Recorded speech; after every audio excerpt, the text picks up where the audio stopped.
அன்புள்ளம் கொண்ட விஎஸ்டோ டிவி நேயர்களே வணக்கம். நான் உங்கள் அறிமுக ஜோதிடர் வெங்கடேஸ்வரன். இப்ப நம்ம எதை பத்தி பார்க்க போறோம்னா ஆணி மாத பலன்களை பத்தி பார்க்க போறோம். சூரிய பகவானானவர் மிதுன ராசியில சஞ்சரிக்கும் போதில 12 ராசிகளுக்கும் ஏற்பட போற மாற்றம் தான் ஆணி மாத பலன்கள்.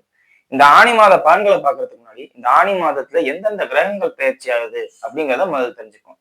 இந்த வாட்டி ரொம்ப கம்மி தான். சுக்கிரனும் புதனும் மட்டும்தான் பயிற்சி ஆகுறாங்க. சுக்கிர பகவானானவர் ஆணி மாதம் 21ஆம் தேதி மேச ராசியிலிருந்து ரிஷபராசிக்கு சஞ்சரிக்கிறார், ஆட்சி பலம் பெறுகிறார். அப்ப அதனால ஏதோ ஒரு நல்ல யோகம் கிடைக்கும் எல்லா ராசிகளுக்கும். ஏன்னா சுக்கிரன் ஆட்சி பலம் பெறும்போதுல நல்ல வசதி, வாழ்க்கை, ஆடம்பரம் சார்ந்த அமைப்புகளை கொடுக்கும். சரிங்களா?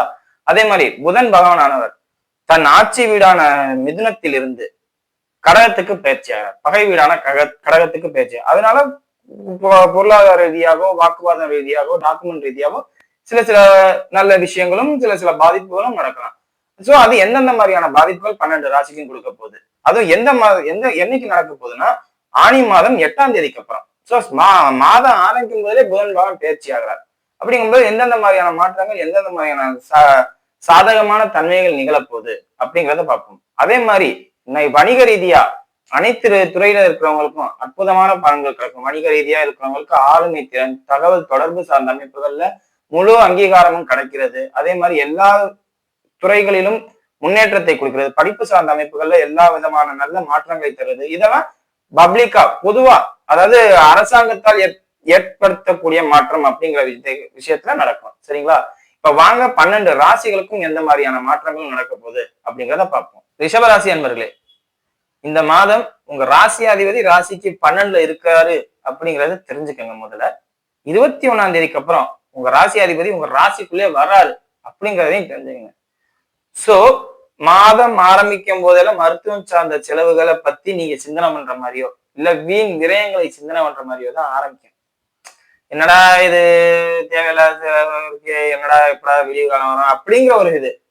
இதே 40-50 வயதை கடந்தவர்களாக இருக்கும் பட்சத்தில் முதுகெலும்பு பிரச்சனை, அதாவது ஸ்பைனல் கார்டுபாங்கல்ல அந்த ரீஜியன்ல பிரச்சனை, இல்லாட்டி இதயம் சம்பந்தப்பட்ட பிரச்சனை, இல்லாட்டி வேற ஏதாவது தலை சம்பந்தப்பட்ட பிரச்சனை, இதெல்லாம் இருக்கும். தலையில பிரச்சனை, முதுகெலும்பு பிரச்சனை, இதயம் சார்ந்த பிரச்சனை, அதாவது மேஜர் ஆர்கனா இருக்கும். அந்த இது இல்லைன்னா நம்மளால எதுவுமே பண்ண முடியாது அப்படிங்கிற உள்ள தன்மையில உள்ள ஆர்கன்ஸ் பாதிக்கும். காரணம் என்ன? ராசி அதிபதி ராசிக்கு 12 அப்படிங்கும் போது எல்லாமே இதெல்லாம் இயல்புதான், நார்மலா தெரிஞ்சுக்க வேண்டிய விஷயம் தான். அதே ராசி அதிபதி ராசிக்கு வரும்போது இந்த ப்ராப்ளம் எல்லாம் கொஞ்சம் கொஞ்சமா குறைய ஆரம்பிக்கும். பெரிய ப்ராப்ளத்துல இருந்து சின்ன ப்ராப்ளத்துக்கு வரும். அதே மாதிரி தந்தையோட இந்த நேரத்துல உங்களோட உறவு கொஞ்சம் பாதிக்கும், சண்டை போடுற மாதிரி இருக்கும். தாயோட இந்த நேரத்துல உங்க உறவு ரொம்ப பாதிக்கும். ஒண்ணு தாயோட சண்டை போட்டுட்டு வெளியில இருப்பீங்க, இல்ல தந்தையோட சண்டை போட்டு வெளியில இருப்பீங்க. தேவையில்லாம அவங்க மனதை வேதனைப்படுத்துவீங்க, அவங்களால நீங்களும் வேதனைப்பட்டு இருப்பீங்க. இதெல்லாம் தேவையே இல்லை. கொஞ்சம் விட்டு கொடுத்து போங்களேன், அமைதியா இருங்களேன். அதே மாதிரி இந்த நேரத்துல உங்களுக்கு பேச்சும் அதிகாரமா இருக்கும். ஏதோ உங்களுக்கு தான் எல்லாமே பேச தெரியுங்கிற மாதிரியே பேசிடுவீங்க. இதுக்கு காரணம் ராசிக்கு 2ஆம் இடத்தில் சூரியன் புதன் குரு. இந்த சூரியன் புதன் குரு இணைவானது அதிகார தோரணையை கொடுக்கும், அதிகாரத்தில் மிகப்பெரிய ஆளுமையை கொடுக்கும். கவர்மெண்ட் ஸ்டாஃபா இருந்தா உங்களுக்கு ப்ரொமோஷன் கன்ஃபார்ம். கவர்மெண்ட் ஸ்டாஃபாக இருக்கும் பட்சத்தில் இந்த மாசம் ப்ரொமோஷனுக்கு அப்ளை பண்ணுங்க, கண்டிப்பா கிடைக்கும். அதுவும் எழுத்துத்துறை, பதிவுத்துறை சார்ந்த அமைப்புல இருக்கிறவங்களுக்குலாம் பெரிய இதே கிடைக்கும். நீங்க எக்ஸ்பெக்ட் பண்ணது அப்படியே கிடைக்கும். எதிர்பார்த்த செயல்பாடுகள் அப்படியே கிடைக்கிற மாதிரி இருக்கும். பதிவுத்துறை, எழுத்தாளத்துறை இந்த வேலையில இருக்கிறவங்களா இருந்தா, கவர்மெண்ட்ல இருக்கிறவங்களா இருந்தா ப்ரொமோஷன் கிடைச்சு அப்ளை பண்ணி அப்படியே நீங்க கேட்ட ஊருக்கே உங்களுக்கு போஸ்டிங்கே போட்டு தருவாங்க. அதுல ஒரு சாதகம், அதுல சாதகம் எப்படி இருக்கோ இதுவும் பாதிப்பு தான். எப்படி? நீங்க பேசுறதுனாலயோ, அதிகாரமா பேசுறதுனாலயோ, இல்ல ஆணவமா பேசுறதுனாலயோ உங்களுக்கு தேவையில்லை. இது குடும்பத்துக்குள்ளதான் நடக்கும். உங்க குடும்பத்தையும் நீங்க தான் சுமக்குறீங்கிற தன்மை வரும், பார்த்துருக்கீங்களா? அந்த மாதிரி அமைப்பு. அதே மாதிரி தாயாருடைய உடல்நிலை இந்த நேரத்துல பாதிக்கப்படும். தாயாரோட உடல்நிலை பாதிக்கப்படும், இல்ல தாயோட நீங்க சண்டை போடுவீங்க. சோ அவங்கள ரொம்ப கவனமா பாத்துக்கணும். பூமி சார்ந்த அமைப்புகள்ல கொஞ்சம் எச்சரிக்கையா இருக்கணும். ஒரு லேண்டு உங்கள்கிட்ட கொடுக்க வராங்களா, அதை கரெக்டா வாங்குறீங்களாங்கிற, அது அவங்க பேர்ல தான் இருக்காங்கிறத ஃபர்ஸ்ட் பாத்துக்கணும். அவசரப்பட்டு எந்த முடிவுகளையும் எடுக்கக்கூடாது. பூர்வீக சொத்து சார்ந்த அமைப்புல எதுவும் லேண்ட் ரிலேட்டட் ப்ராப்ளம் இருந்துச்சுன்னா அதெல்லாம் இப்பவே பேசி சரி பண்ணிக்கோங்க. ஏன்னா இந்த நேரத்துல புதன் ஆட்சியா இருக்கும் 8 நாளைக்கு. அந்த 8 நாளைக்குள்ள பேசி சரி பண்ணிட்டீங்கன்னா டக்குன்னு எல்லாத்தையும் வேலையை முடிச்சிடலாம். அதை தாண்டி வச்சுன்னா மீண்டும் பாதிப்புகளுக்கு பஞ்சம் இல்லை அப்படிங்கிற கணக்கு வரும். சரிங்களா? அதை கொஞ்சம் என்னங்கிறத பாத்துக்கோங்க. ராசிக்கு 2ஆம் இடத்தில் ராசிக்கு 8ஆம் அதிபதி இருக்கிறார். அப்படிங்கும் போது வழக்கு சார்ந்த அமைப்புகள்லாம் எல்லாத்துலயும் வெற்றி. எல்லா நண்பர்கள் எல்லாருமே உங்களுக்கு சாதகமா இருப்பாங்க. இந்த நேரத்துல நண்பர்களால எல்லா வழக்குகளையும் ஜெயிச்சு வந்துட்டேன் அப்படின்னு சொல்லுவீங்க. அதே மாதிரி செலவும் பண்ணியிருப்பீங்க, நண்பர்களுக்கு அதிகமா செலவும் பண்ணியிருப்பீங்க. அது யதார்த்தம் தான். நம்ம ஒரு விஷயத்துல இருந்து ஜெயிச்சு வரோம்னா அதுல பல இம்சைகள் இருக்கத்தான் செய்யும். அதெல்லாம் கொஞ்சம் பாத்துக்கணும். அதே மாதிரி தாய் வழி உறவினர்களால் இந்த நேரத்துல உங்களுக்கு திருமணம் சார்ந்த அமைப்பு கைகூடும். தாயால் திருமணம் கைகூடும், இல்ல தாய் வழி உறவினர்களால் கைகூடும். ஆண்களாக இருந்தாலும் சரி, பெண்களாக இருந்தாலும் சரி, இந்த நேரத்துல தாய் வழி உறவினர்களால் திருமணம் கைகூடும். அதே மாதிரி தந்தையாருடைய உடல்நிலை இந்த நேரத்துல நல்லா இருக்கும், எந்த பாதிப்பும் இருக்கா. தந்தை சொல்லை கேட்டு நடக்கக்கூடிய ராசிக்காரர்களாக மாற்றப்படுவீர்கள் நீங்க ரிஷப ராசினர். தந்தை சொல்வதை கேட்டு நடக்கணும், வேற வழி இல்லை அப்படிம்பீங்க. ராசியாதிபதி ராசிக்குள்ள வர்ற வரையும் உங்க மனசு வேதனைப்பட்டுக்கிட்டே தான் இருக்கும். சரிங்களா? அதை கொஞ்சம் பார்த்துக்கணும். மற்றபடி வருமானத்துக்கு ஒரு குறையும் இல்லை, தனதானிய விருத்திக்கு ஒரு குறையும் இல்லை, சாப்பாட்டுக்கு கஷ்டப்படுறேன்னு சொல்ற அளவுக்குலாம் உங்களுக்கு இல்லை, நல்லா இருக்கு, எல்லாமே சூப்பரா இருக்கும். ஏன்னா ராசிக்கு 11ஆம் இடத்துல சனி பகவான் இருக்காரு, ராசியில சுக்கிரபகவான் வரப்பாரு, ராசிக்கு 2ஆம் இடத்துல குரு புதன் ஆட்சி, எல்லாமே சூப்பரா இருக்குங்க. அதாவது சுப கிரகங்கள், வேலை பார்க்கக்கூடிய கிரகங்கள் எல்லாமே நல்லா இருக்கு. ராசிக்கு 7ஆம் அதிபதி கேது. இது இந்த இணைவானது அதில் ஒரு அனுபவம். திருமணம் ஆகாதவர்களாக இருந்தால் ஒரு பெண்ணால் ஏற்படக்கூடிய ப்ராப்ளம் எப்படி இருக்கும் அப்படிங்கிறதுக்கு ஒரு அனுபவம் கிடைக்கும். மேரேஜ் நடக்கும், மேரேஜ் ஆனோம்னா அந்த முதல் அனுபவம் எப்படி இருக்குங்கிறத தெரிஞ்சுக்கலாம். சரிங்களா? ஆல்ரெடி மேரேஜ் ஆயிருக்கிறவங்களா இருந்தா என்ன நடக்கும் அதை சொல்லுங்க சார். என்ன சண்டை போட்டுட்டு அவங்க பிரிஞ்சிருப்பாங்க, அவங்க பிரிஞ்சுட்டோமே வேதனைப்பட்டு இருப்பீங்க. இதுதான் நடக்குமே ஒழிய வேற எதுவும் நெகட்டிவா பெரிய அளவுக்கு நடக்காது. 40 வயதை தாண்டிய பெண்களாக இருக்கும் பட்சத்தில் இந்த யூரின் ட்ராக் சம்பந்தப்பட்ட ப்ராப்ளம் எதுவும் இருந்துச்சுன்னா, கருப்பை சம்பந்தப்பட்ட ப்ராப்ளம் இருந்துச்சுன்னா அது என்னங்கிறத போய் பாருங்க. ராசிக்கு 8ஆம் அதிபதி ராசியை பார்க்கறது புதனோட சேர்ந்து பார்க்கக்கூடாது. புதனோட சேரும் போது இந்த மாதிரி அமைப்புகளை கொடுக்கும், பாதிப்புகளை கொடுக்கும். சரிங்களா? அது மட்டும் என்னங்கிறத பார்த்துக்கோங்க. மற்றபடி எந்த குறையும் இல்லை, நல்லா இருக்கும். அதாவது பெண்களுக்கு கர்ப்பப்பை சார்ந்த அடி வயிற்றுல பிரச்சனை வருங்க, அப்படி சொல்லலாங்க. அது யூரின் ட்ராக் ப்ராப்ளமா இருக்கலாம், இல்லாட்டி இந்த மாதிரி உள்ள விஷயங்களா இருக்கும், பெண்கள் சம்பந்தப்பட்ட விஷயங்களா இருக்கலாம், எதை வேணாலும் இருக்கலாம். அதை கொஞ்சம் பார்த்துக்கோங்க. சரிங்களா? வாங்க நட்சத்திர ரீதியான பலன்களை பார்ப்போம். கார்த்திகை நட்சத்திரக்காரர்களுக்கு இந்த நேரத்தில் தாய் வழி உறவினர்களால் திருமணம் நடைபெறும், எந்த பாதிப்பும் இருக்காது. அதே மாதிரி குழந்தைகள் சார்ந்த அமைப்பால நல்ல முன்னேற்றம் உண்டு.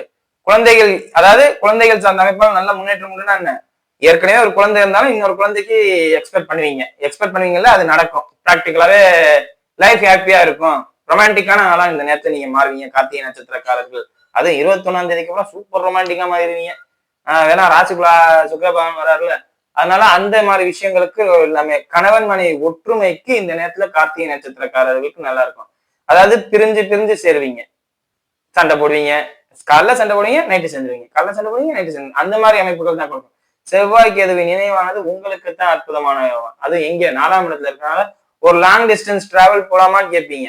அந்த டிராவலிங்ல எல்லா சண்டையும் மறந்துடும். இல்லாட்டி ஏதாவது கோயிலுக்கு போவோமான்னு கேட்டா அங்க எல்லா சண்டையும் மறந்துடும். ஒரு ஹாப்பினஸ், வீட்டுக்குள்ள குழந்தைகளால் மகிழ்ச்சி, இல்ல குழந்தை பிறக்க போதுன்னு மகிழ்ச்சி, இந்த குழந்தை சார்ந்த அமைப்புல நல்லா இருக்கும். லவ் மேரேஜ், இந்த நேரத்துல லவ் மேரேஜ் கார்த்திகை நட்சத்திரக்காரர்களுக்கு செட் ஆயிரும்.